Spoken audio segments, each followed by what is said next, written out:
ඔබ හිතනවාද ඔබ කරන්නේ හරි දේ කියලා?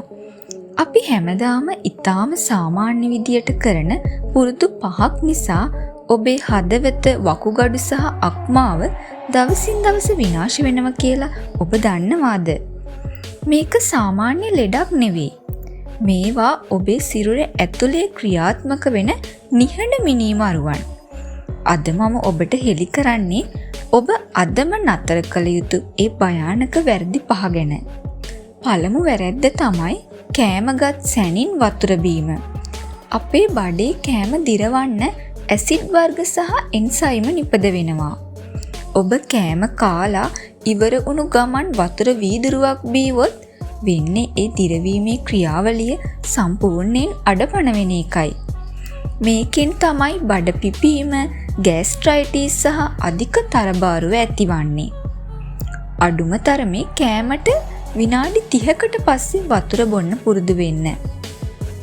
දෙවැනි එක තමයි එක දිගට පැය ගණන් වාඩි වී සිටීම. වර්තමාන ලෝකේ sitting is the new smoking කියලා මතයක් තියෙනවා. ඔබ පැය දෙකකට වඩා එක දිගට වාඩි වෙලා සිටියොත් ඔබේ සිරුරේ රුධිර ගමනාගමනය 50%කින් විතර අඩු වෙනවා. මේක හෘදයාබාධ වලට ඍජුවම බලපානවා. හැම පැයකට වතාවක් නැගිටලා විනාඩි 2ක් ඇවිදින්න. තුන්වෙනි වැරැද්ද. රැට නිදා ගන්න කලින් ෆෝන් එක බැලීම.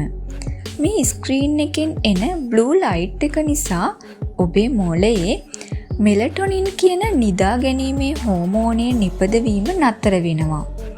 ඔබ නිදාගත්තත් ඔබේ මොළය විවේක ගන්නේ නැහැ.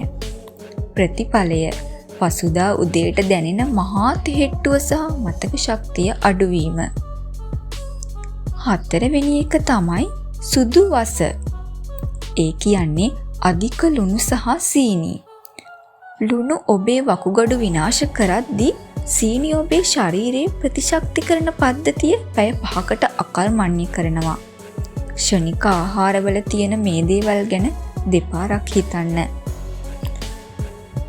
අවසාන සහ භයානකම දේ තමයි ස්ට්‍රෙස් එක. ඔබ ප්‍රශ්න හිතේ හිර කරගෙන ඉන්නවා නම් ඔබේ ශරීරය ඇතුලේ කෝටිසෝල් මට්ටම ඉහළ යනවා. ඒක හරියට බැටරියක් ඇතුලෙන් දිය වෙනවා වගේ වැඩක්. හිත සැහැල්ලුවෙන් තබා ගන්න පුරුදු වෙන්න. අද ඉඳන්ම මේ පුරුදු වෙනස් කරගන්න උත්සාහ කරන්න. ඔබේ සෞඛ්‍ය ගැන ඔබට තියෙන ප්‍රශ්න කමෙන්ට් එකක් දාන්න. මේ වීඩියෝ එක ඔබේ ආදරණීයන්ටත් බලන්න ෂෙයා කරන්න. සෞඛ්‍ය සම්පන්න ජීවිතයක් වෙනුවෙන් අපිව සබ්ස්ක්‍රයිබ් කරන්න. ඔබට සුබ දවසක්.